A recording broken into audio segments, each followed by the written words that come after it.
kalt in, and welcome to Pandora. The World of Avatar, a visual exploration, written by Joshua Izzo, with forwards by Zoe Saldana and John Landau, is a wonderful guide to the rich and diverse tapestry that makes up the universe of Avatar. It presents a beautifully illustrated look into all the main aspects of its world, and lays them out in a clear and easy to understand way, making this a perfect book for those looking to dive into the universe, or for those who may need a refresh on the lore before the release of Avatar 2. But how does this hold up with previous guides, and should we be comparing it to those, or is it something far more complex?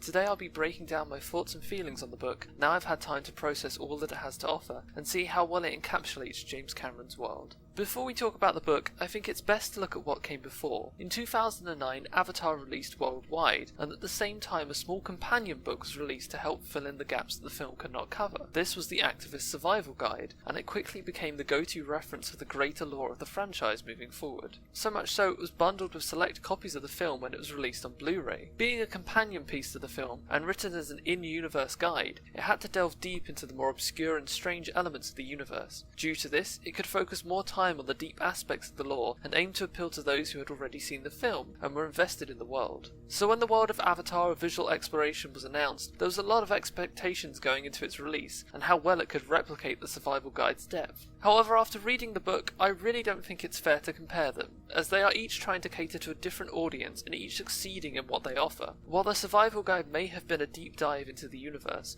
focusing on particular aspects of the lore, the world of Avatar takes a much more top-level approach, covering as much as it possibly can and giving a wonderful overview to everything the lore has to offer. It tries to cover as much of the universe as possible, and in doing so becomes a brilliant primer for those looking to get into the world. Now, while it may not go into as much depth as the survival guide, I think it works in the context of the book, and both acts as pieces of the same puzzle that can be enjoyed together and to help complement each other in numerous ways. I don't think either book is better than another, as they both aim to do different things, and comparing them in the same way would just do either book a disservice. While we're on the topic of writing, however, I wanted to talk about the writing of the book. While the subject area it tackles are one thing, the love and passion that has gone into writing every article in the book is outstanding. Joshua Izzo is a fantastic writer of the world, and clearly has a lot of love for the franchise. Every page is beautifully crafted, with each entry and article lovingly written. I don't know much when it comes to creative writing, but I do know that his passion for Avatar comes through in everything he writes. I also wanted to give a massive amount of praise to all of the creators, illustrators, editors,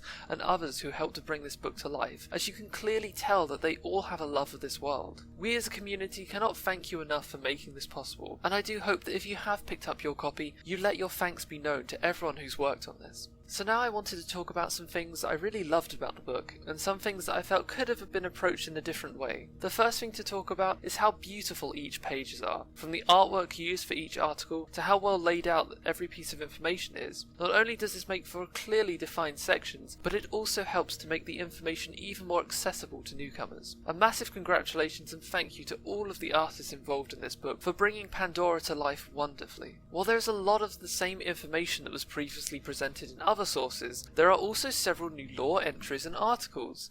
The main one to talk about is the inclusion of the Slymph. While the creature itself isn't new, being referred to in an early version of the script for the first film, it's the very first time it's gotten an appearance, as well as information on its nature. Not only this, but we also get a lot of new information about the Na'vi society and the free laws of Eywa. All of these new entries are a welcomed addition to the book and help to keep expanding the Avatar universe. Now, while the book also gives us new entries on upcoming creatures and locations from the Avatar sequels, there's really not much to talk about, as it's mostly names and renders that we get. However, it's still a welcome inclusion. As well as brand new entries, we also get a lot of pages that cover topics not covered as much before. Articles about Alpha Centauri's expeditions, and the events of Turok the First Flight that are constantly referenced throughout the book. This helps to give spotlight to events and stories that not every fan may have been aware of up until this point, as a lot of this information was a lot harder to find. As well as referencing Turok the First Flight and the events of Pandora: The World of Avatar, it does cover some elements from different versions of the film's game, with certain clans from those games having sections in the book. It also briefly covers some of the events events of the comic series to stay path. While it's wonderful to have these elements mentioned, it would have been nice if these stories were elaborated on to a much greater detail. While it's probably out of the scope of the book, it would have been nice to finally put a concrete timeline on how all of the versions of the game work with one another, despite there being continuity errors between them. We also get some lovely new renders of already known creatures, such as the Slinger, which really helped to show off these creatures in a far greater detail and let more fans know about them. To add to this greater exposure, the Dream Hunt, or Niltoron, has a whole section in the book which is amazing to consider as it comes from a deleted scene of the film that never made it into the final version. The last big positive for me is how well it's able to convey all of these elements and concepts of the world in a clear and precise way to help newcomers to the franchise understand them without being overwhelmed by technobabble or jargon. It's a true credit to Joshua that he's able to make all of these concepts truly accessible and easy to follow for anyone new to the world. It's truly why I feel that this book is as much for new fans as it is for those already invested in the universe. Now, while there's a lot of positives of the book, there are some things that I would have done a little differently. The first thing to address is that while the book covers many of the elements of the Avatar universe, it doesn't go into as much depth as I was expecting it to on these topics. That's not to say the whole book is like that. There are many sections such as the Na'vi Society, which have the perfect amount of depth. There are other sections such as the RDA and the Fauna sections, which I would have loved to see go more into. Now, while I understand you can't go into this much depth on all topics as you only have a limited number of pages to cover everything, and the book isn't trying to be a deep dive, it still would have been nice to see some of these smaller details make it in, such as more of the Na'vi names for creatures, or some more of the obscure elements from the universe get a mention, like the Forest Banshee or the Huya Takaya clan. However, it does make me feel very optimistic for the future, that if the book does well, we could get separate publications in the future that deal with these individual areas,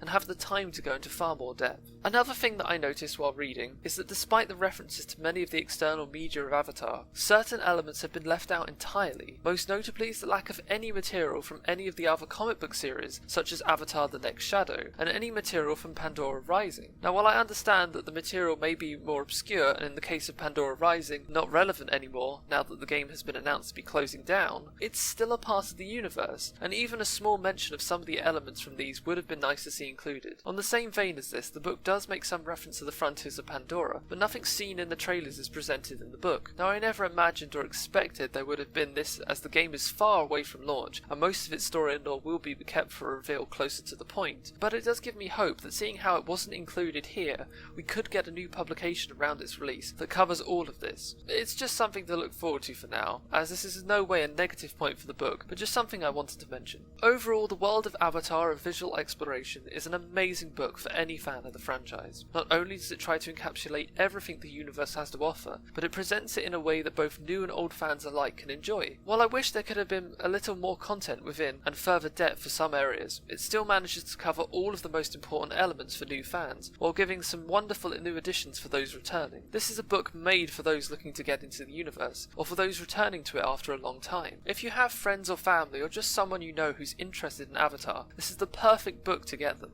But despite that, it still offers something for those of us who are already well invested in the franchise, and gives some wonderful representations of elements that we've never seen before. It's a perfect book to pick up if you have any interest in the franchise whatsoever. It's also a perfect companion piece to the previously released fiction of the universe. If there is one book that every fan should have, it really is this. I really can't thank enough everyone who made this book happen, and all the team that worked on it. Here's to hoping this is the start of a new era of Avatar publishing. But what do you think of the book? Do you enjoy it as well? Would you love to see more Avatar books in the future? I'd love to hear your thoughts down in the comments below. But until then, hej alvaj, gevami.